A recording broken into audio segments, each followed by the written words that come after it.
Grab my book.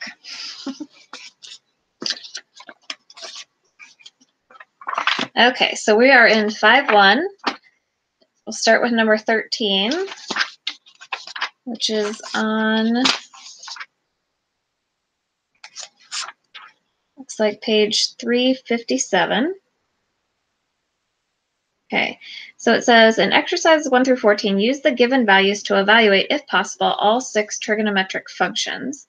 And number 13 says that our cosecant of theta is undefined, and that the cosine of 0, or cosine of theta is less than 0. So what we're trying to do is we're trying to figure out if we can find out what the sine, cosine, tangent, all the trig functions are based off of the information that they give us. So let me grab my pen here.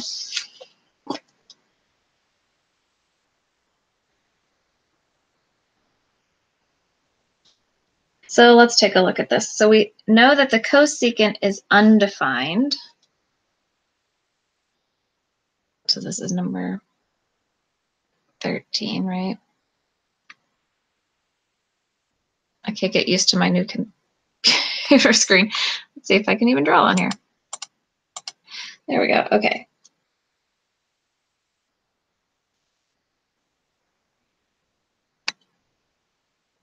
The cosecant of theta is undefined. Just going to use my finger. Undefined. Oh, this is bad. Okay, the cosecant of theta is undefined. We know that the cosecant is related to what? It is the same as 1 over the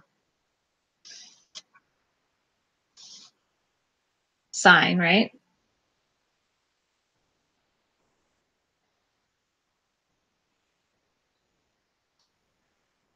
Yeah.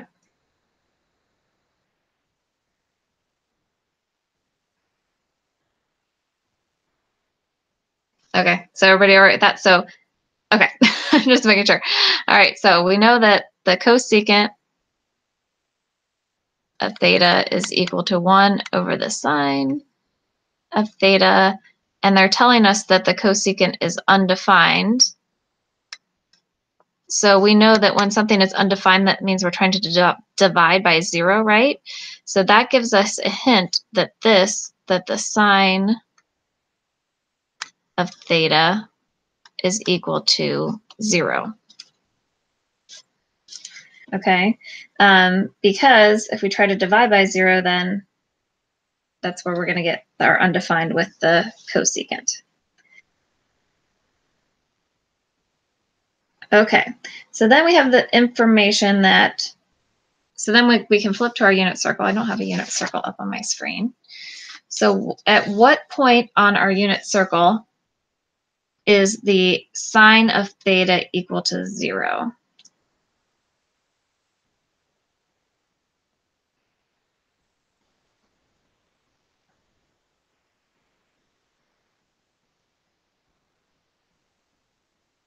So when I look at my, yeah, at 0 and 180 degrees, right? At 0,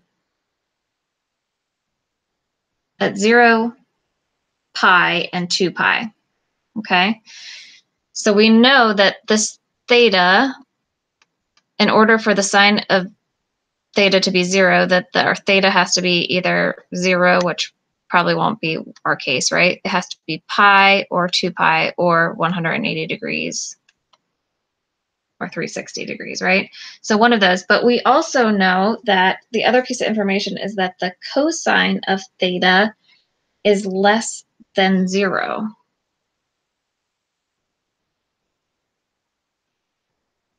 Okay, so the cosine of theta is less than 0. If we look at the cosine of 0, the cosine of pi, and the cosine of 2 pi, right?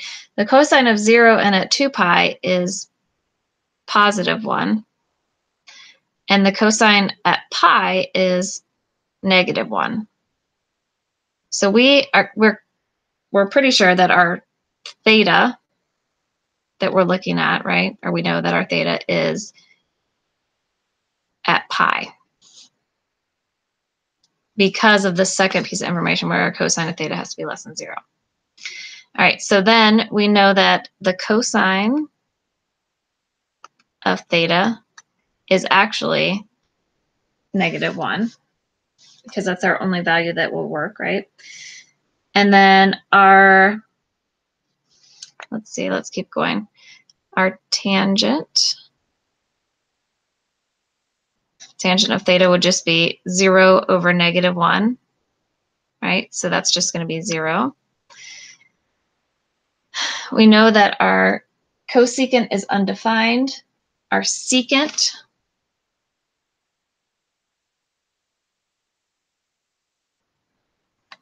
of theta is just going to be 1 over the cosine. So it's also going to be -1, right? And then our cotangent, since our tangent is 0, our cotangent of theta is going to be 1 over 0, which is undefined.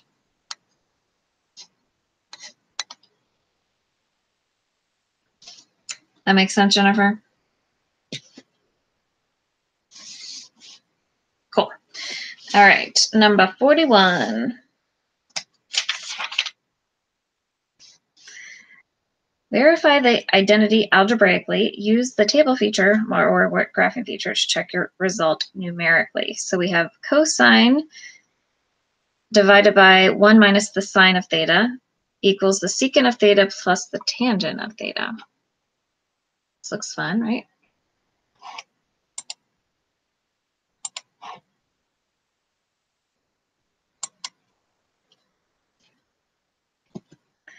Okay, so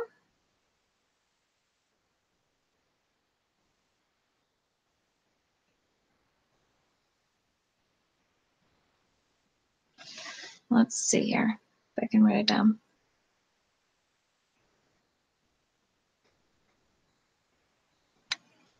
Cosine of theta divided by 1 minus the sine of theta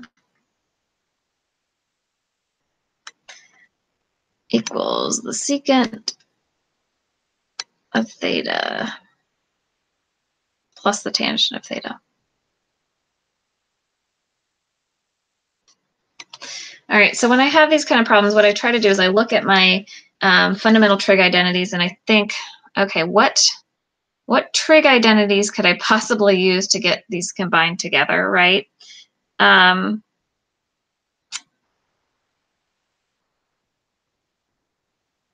I'm just looking through him. I know that, my secant is 1 over my cosine. So I could do some work with that. So I think there's things that I could do on either side of the equation that might help me simplify this. So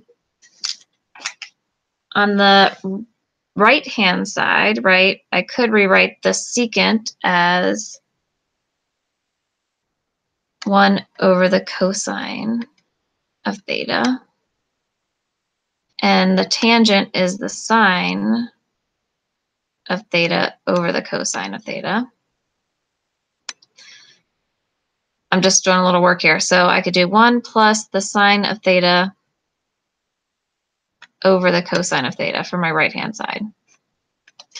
So that's nice, but we have the complete opposite on the other side, right? We have the cosine of theta on the numerator of the left side, and we have the cosine of theta in the denominator of the right side.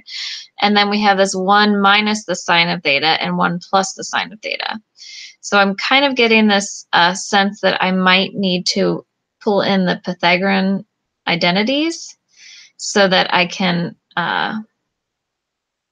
convert these together. It's kind of what I'm feeling, but not necessarily true. Actually, part of me really wants to do, these are two ratios that are equal to each other, they're proportions. So I just want to multiply the cosines together and the 1 minus the sines together. Actually, that would actually work as a method. So what I mean by that is if I have the cosine of theta, 1 minus the sine of theta equals 1 plus the sine of theta over the cosine of theta. Okay.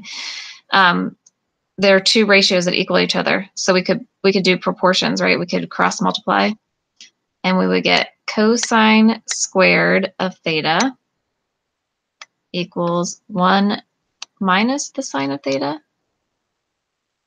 times 1 plus the sine of theta. All right, so then we have to do some foiling. So we would get 1, and then we would get minus sine of theta plus sine of theta. So those will cancel each other out. Minus the sine squared of theta equals the cosine squared of theta. Right? And then this is actually our Pythagorean identity. So if you notice, you have sine squared, well, let me pull up my notes. Sine squared of u plus cosine squared of u equals 1. This is just another way of writing the Pythagorean identity. So that's one possible way that we could go about solving it, showing that it's true. Let's see, what else could we do?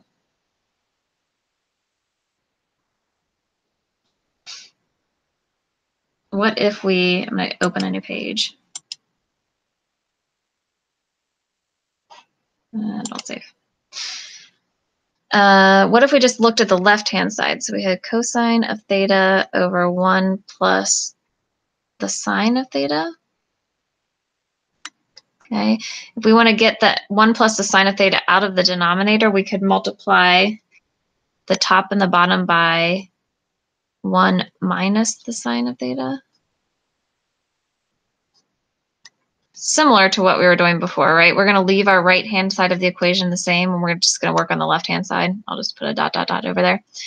All right, so what this lets us do, let's see. We're going to end up with, let's see if this simplifies it all. Cosine of theta, 1 minus sine of theta. And in the bottom, we will have 1 minus the sine squared of theta. Okay, that's promising. 1 minus the sine squared of theta is also the cosine squared of theta. So cosine of theta, 1 minus the sine of theta over cosine squared of theta. That will cross off one of our cosine in the numerator and bring this down to a single cosine. So we have 1 minus the sine of theta over the cosine of theta. And then if we expand this out, the denominator to each item, right? 1 over the cosine of theta minus the sine of theta over the cosine of theta. And then we get to our original, right? So 1 over, let's extend our paper. 1 over the cosine of theta is the secant. Oh, sorry, I keep scrolling with my hands. The secant of theta, supposed to say secant, minus the tangent of theta. That's probably a little bit more elegant than the first way I did it, but that would be a second way that you could do that guy.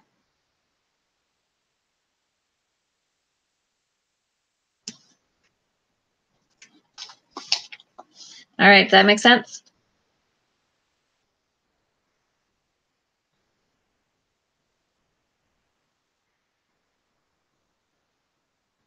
Ooh, you're right, Aiden. Did I do something wrong? All right, let's see. I started with the right, did I start? Oh, I started with the wrong problem when I rewrote it. The second time. This one actually in the original problem will be minus. Yes, so then everything would be plus here, right? And then we would end up at the right spot. Thank you. I'm glad it worked out with the plus and minus and it didn't affect anything more than that, because that would have been painful.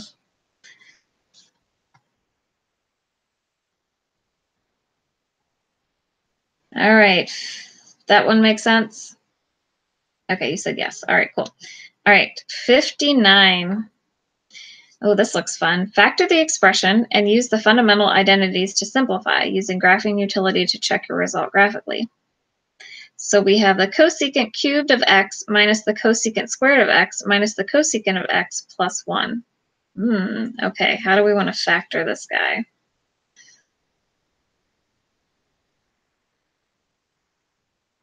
So 3 of the terms have the cosecant term in them. We know that,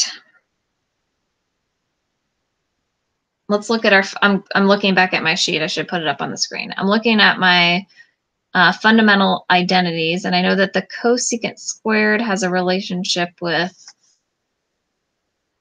the cotangent. I'm not sure if that's going to help me or not.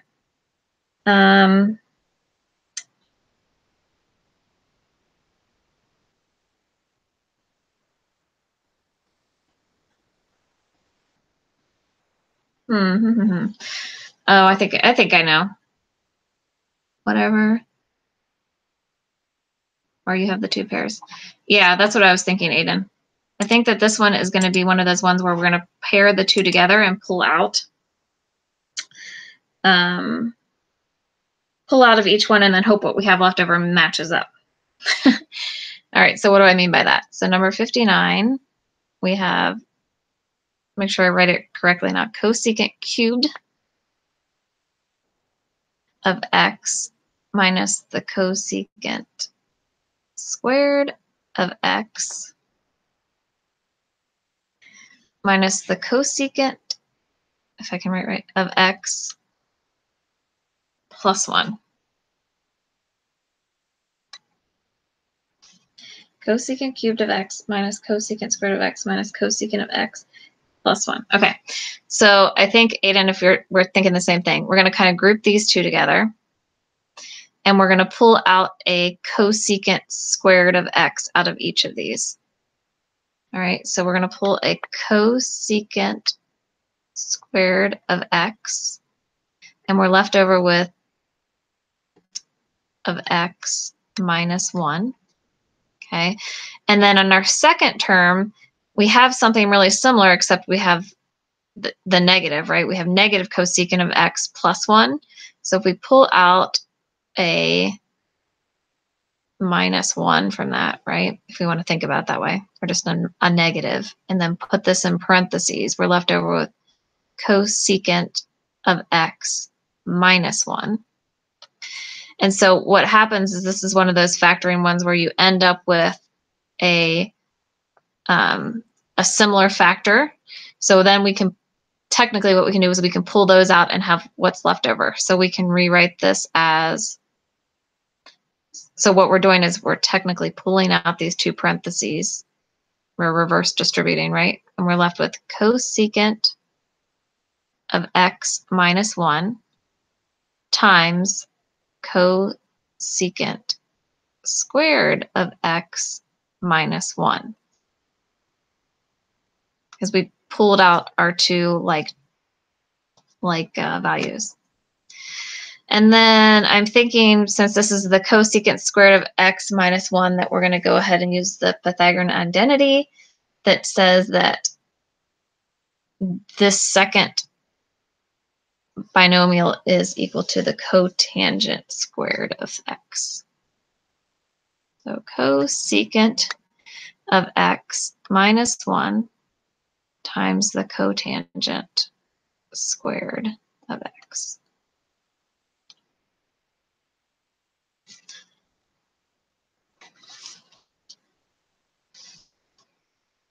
All right.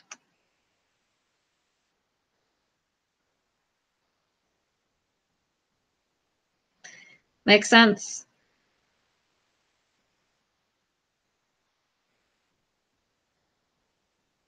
So much fun doing math in the morning, right?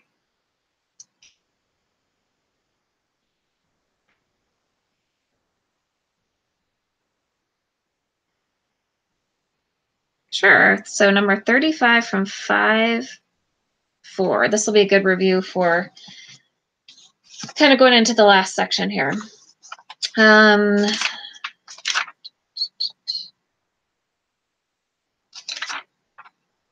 35 from 5-4. And we are on page 384.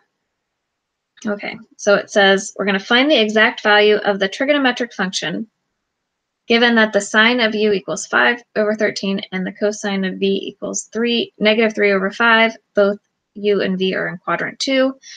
There's a whole lot of words in there. Okay, so I'm going to cheat a little and I'm going to pull up my notes. Not really cheat. I'm just going to take a shortcut so that you don't have to watch me type out the formula again.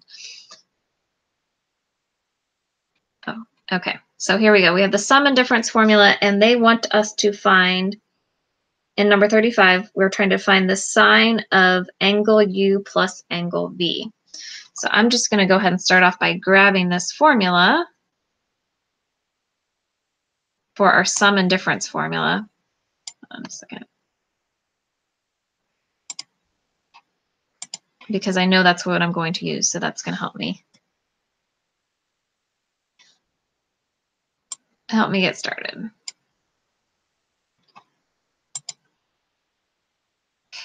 Maybe I should have just wrote it. All right, there we go.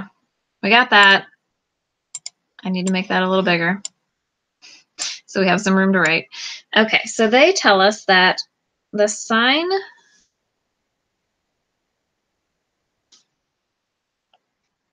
of angle U is 5 over 13.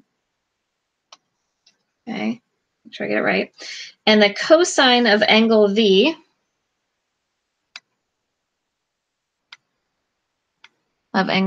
is negative 3 over 5. Okay, and then they tell us that both angle U and angle V are in the second quadrant. So I know that when I draw my lovely coordinate, that was bad. That's a bad coordinate plane.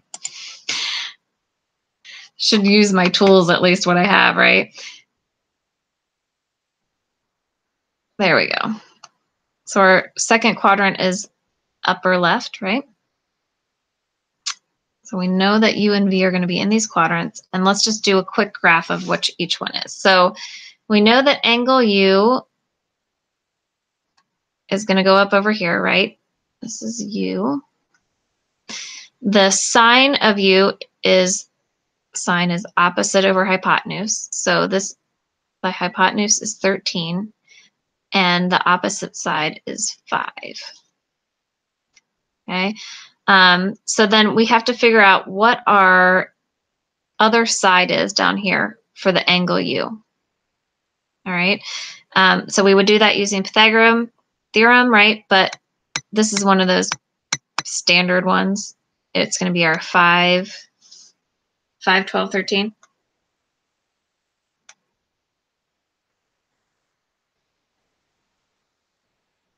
Right? Or we could just do 13 squared minus 5 squared square root. All right. I'm just making sure I don't want to mess up like the other day. Forget that 100 or 270 is on the unit circle. All right, so we know that's 12. Is that all right, Sarah?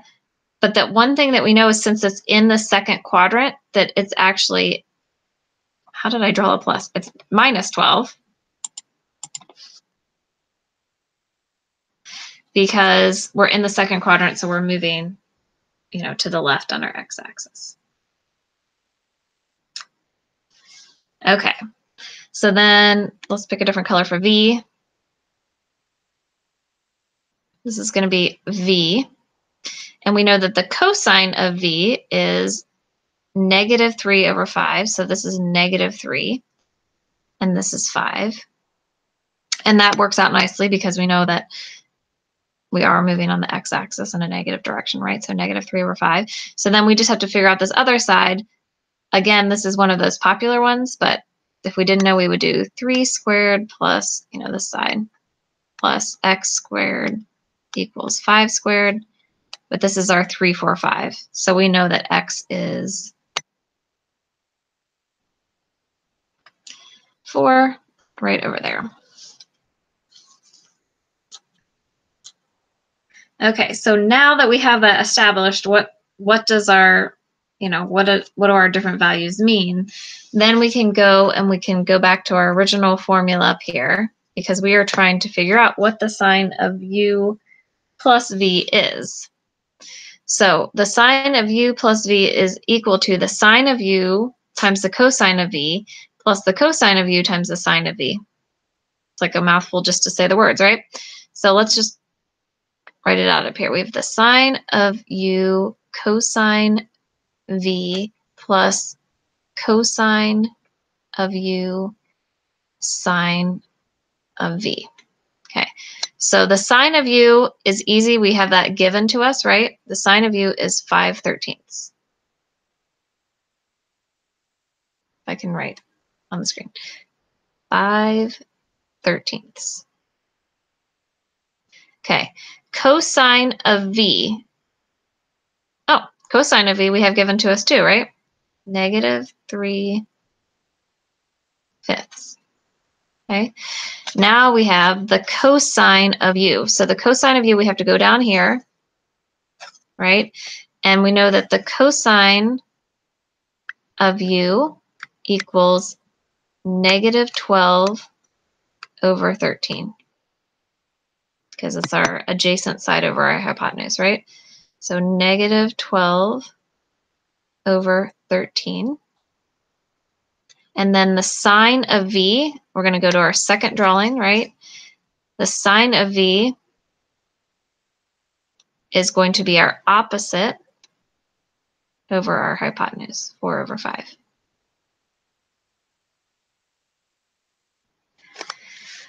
All right, so now we got to bust out our multiplication of fractions, which are not too bad to do, right? We're going to multiply the numerator, and I'm going to take the negative in the numerator. So 15 in the numerator over 60, and we're going to make the 15 the negative, plus we have -12 times 4, so -48 over 60. The one nice thing about this is that typically, since you're multiplying, you're going to end up with the same denominator, so at least that's helpful, right? So we're over 60, and we're going to have, oh, yes, 65, yes. You're right, Sarah. Let me go back and fix that. After I write my top, I'm sorry, I'm adding 48 and 15 in my head. 50, 63, right? -63. And yes, you are correct, Sarah.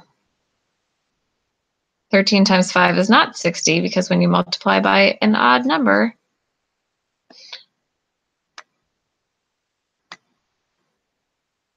there we go. So the sine of u plus v is -63/65.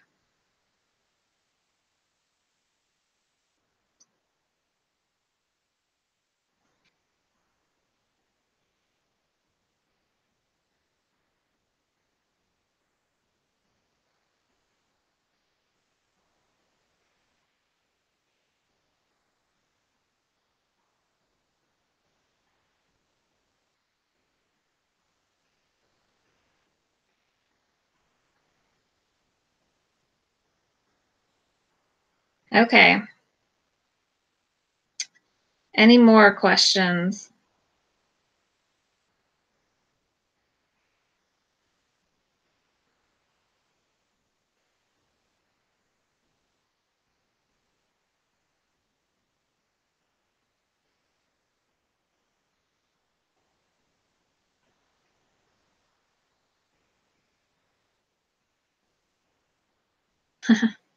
All right.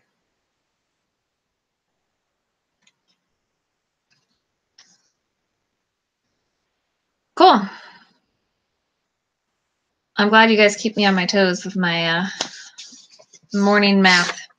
Okay, so I think, did we cover everything in 5-4 in class? That's what I couldn't remember.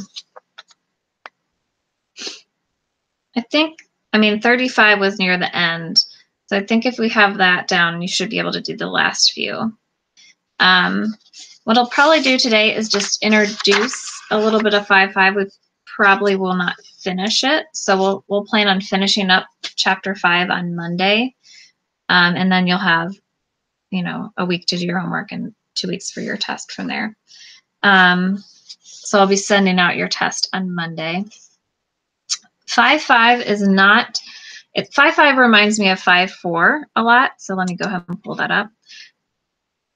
So if you remember in 5.4, you're doing these sum and difference formulas like we just did, right? It's a lot of kind of plug in and figure it out. It's very similar. So in 5.4, we talked about how we add trigonometric functions together. So if we have the sine of one angle plus, or the sine of two angles added together, not the sine of one plus the sine of the other, the sine of two angles added together, we can figure it out using some other alternate ways, right? So this is another iteration of things that we can do. If we have one of the trigonometric functions, then we can build upon that. Okay, I feel like I just said a bunch of words, but if you look here, you'll see it's pretty straightforward. We have two different types of formulas here. We have the double angle formula and the half angle formula.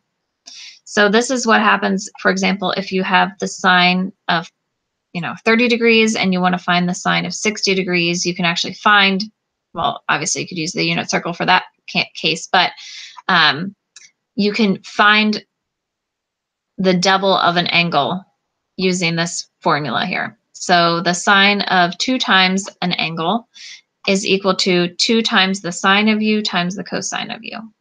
So you can use the cosine and sine of the original angle to determine what double the sine is. Okay.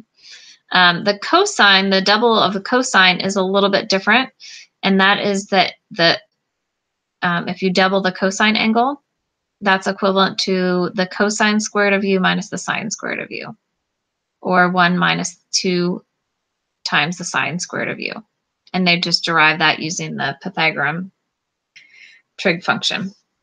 All right, and then the tangent of u is equal to 2 over the tangent of u minus 1 minus the tangent square of u.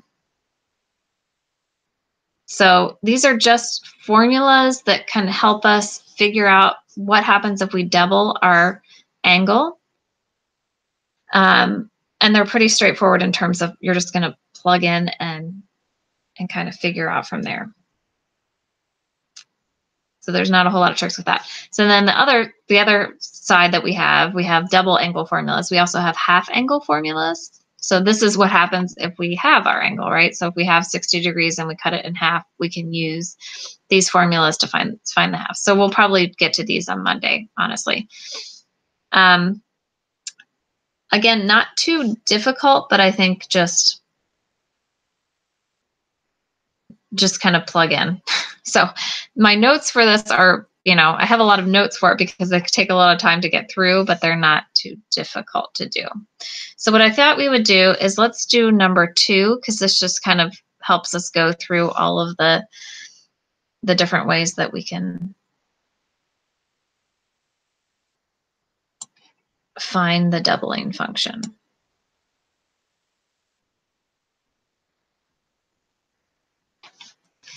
Okay, so we got a lot of extra information on here. But really what we're going to focus on is this triangle here. Let's clear this off.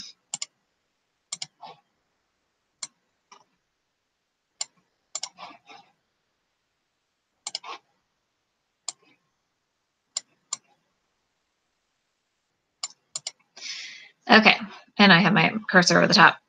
So right here we have a triangle, right? We want to find the exact value of each trigonometric function. So you can see we have a through h. We want to find the sine and cosine. That should be pretty easy. Then we want to find 2 times theta, the sine of 2 times theta, and the cosine of 2 times theta, the tangent of 2 times theta, and then the cotangent, secant, and cosecant. So the last 3 should be easy if we find these middle 3, and the middle 3 should be easy if we find the first 2. All right, so it all kind of starts with our triangle right here. We have a theta, we have our adjacent side is 5, our opposite side is 12. Who knows what the hypotenuse is going to be here?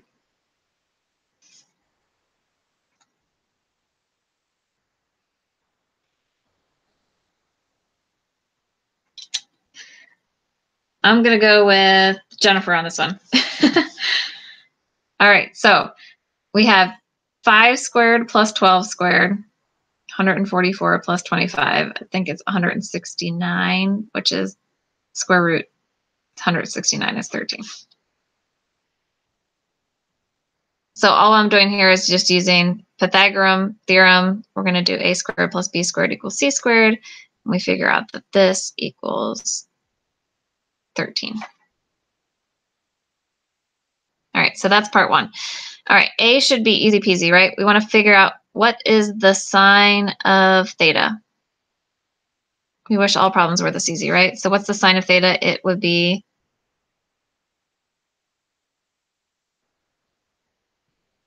just 12 over 13.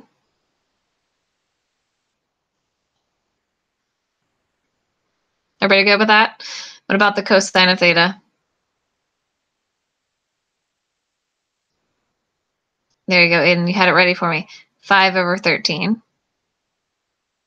Okay, so those are our 2 easy ones. I'm happy about that.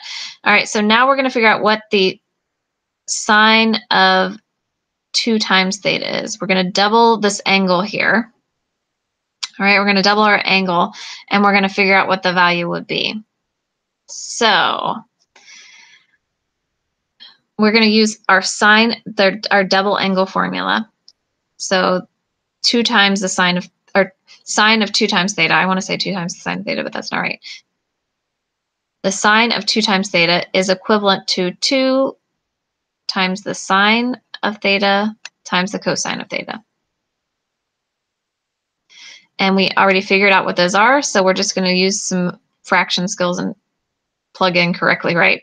So the sine of theta is 12 over 13, and the cosine of theta is 5 over 13. So the sine of 2 theta is, if I do my multiplication right, 120 over 169. Lovely, right? There you go.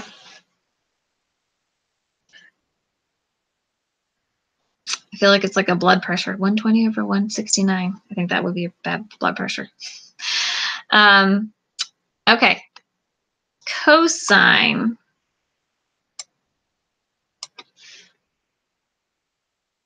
Yeah, I was going to say, I think it's backwards, right? The higher number goes on top. Hopefully, if you're healthy. Cosine of 2 theta, right? So cosine of 2 theta equals, and we can either do, sorry for the scrolling, we can either use the top formula, so you can do cosine squared of u minus sine squared of u, or 1 minus 2 times the sine squared of u. Doesn't actually matter which one we do. So, I don't know, let's use the top one. Cosine squared of u minus the sine squared of u. So we have the cosine squared, so 5/13 squared minus 12/13 squared. Okay, so when we square a fraction, remember you square the top and the bottom both. So we have 25 over 169 minus 144 over 169.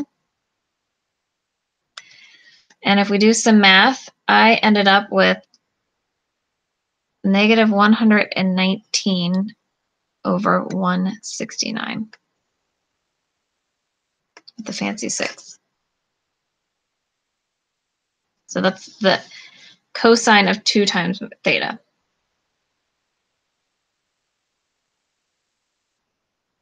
All right. right? And then if I want to do the tangent of 2 times theta, my third formula here, right? So I have, oh, we didn't actually calculate what the tangent was, but we can, right? So the tangent of theta is going to be my TOA, my opposite over my adjacent. So 12 over 5. So the tangent of 2 times theta is 2 times my regular tangent. I'm looking at this formula here. 2 times 12 over 5 over 1 minus 12 over 5 squared. All right, so let's do some math. 2 times 12 over 5, let's just leave it like, we'll leave it as 24 over 5. In my denominator, this 12 over 5 squared is going to be 144 over 25. So I'm going to change my 1 to 25 over 25. So I know I can subtract, right? And then if I do some math, let's see, I have my math on my paper, so it's not so painful. I end up with 24 over 5 divided by negative 119 over 25. And if I do a little canceling out and moving around, so these 5s, this becomes 5, and then I have to move that all the way up to the top. And so I end up with negative 120 over, it's a negative, negative 120 over 119.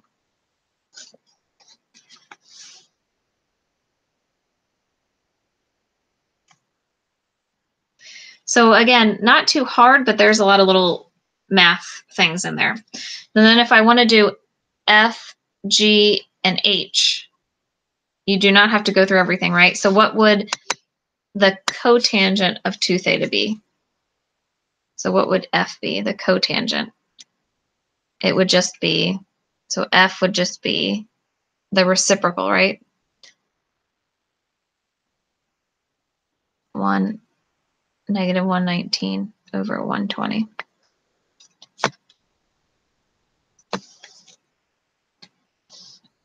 And then G, of course, would be 1 over the cosine of 2 theta. So G is going to be reciprocal of this, and then H will be the reciprocal of this.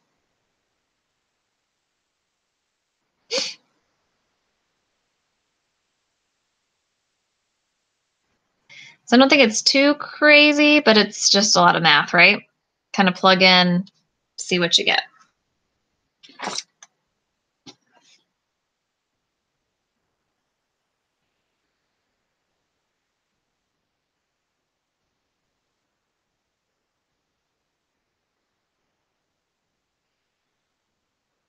Any questions about that?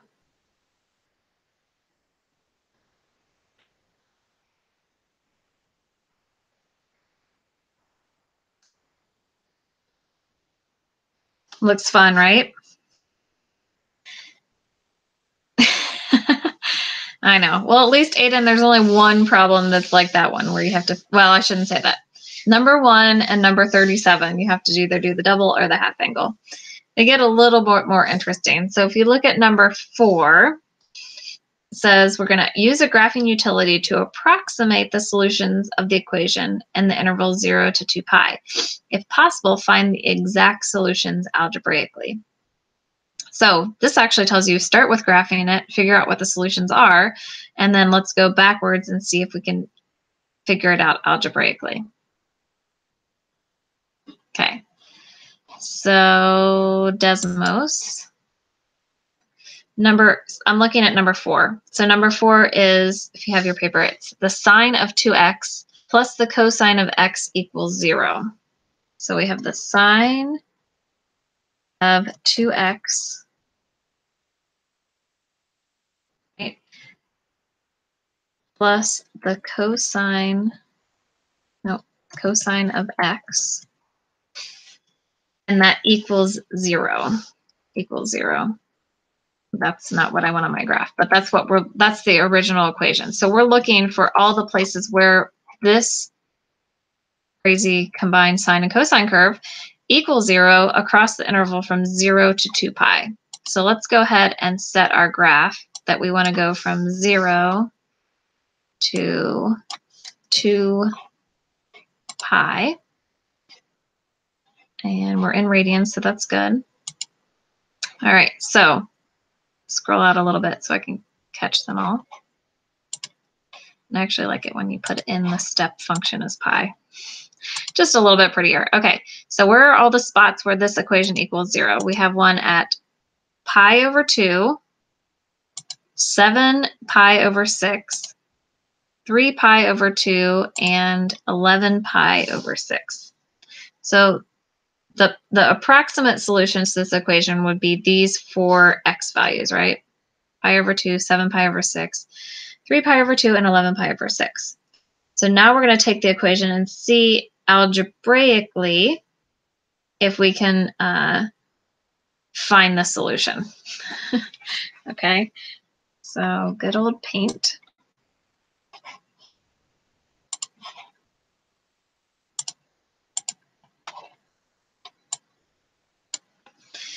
This is number 4 on your paper.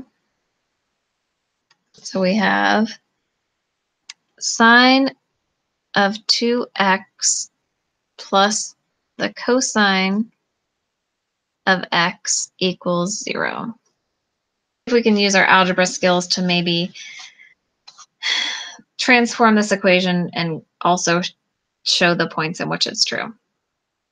So since I am in my double angle formula section and I have a double angle, I am going to replace the sine of 2x by 2 times the sine of x times the cosine of x plus the cosine of x equals 0. So if I want to solve this, let's see, let's pull the cosine out of each term. So we can write this as cosine of x times 2 sine of x plus 1 equals 0. So if I have, this is the fancy math formula, right? If I have something times something equals 0, one of those two somethings has to be equal to 0, right? So either the cosine of x has to equal 0, or 2 times the sine of x plus 1 has to equal 0. The cosine of x is 0. If I, again, bust out my unit circle. The cosine of x is 0 at pi over 2 and 3 pi over 2. At pi over 2 and 3 pi over 2. Over here, we'll do a little bit of work. We're going to move our 1 to the other side. So we'll end up with the sine of x equals negative 1/2.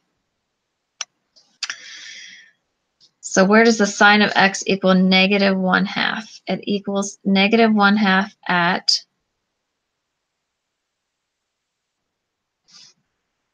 7 pi over 6 and at 11 pi over 6. I'm getting these values here by looking at my unit circle. And that's an 11 pi over 6. So now I have these 4 values, right? Pi over 2, 3 pi over 2, 7 pi over 6, and 11 pi over 6. And if I go back to my graph, values that are found graphically.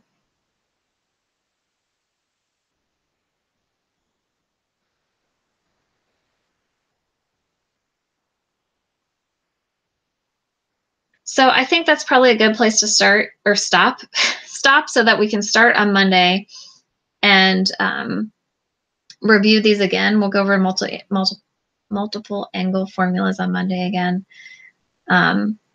If you really want to get started, you can do number 1 and probably work through the 3 through 12 if you would like to. Or, I mean, obviously you could probably read the half angle formulas and keep going, but we'll start on Monday with that. So that'll be homework on Monday we'll complete 5.5, which will complete chapter 5. And we'll start the test and everything like that. All right, any questions?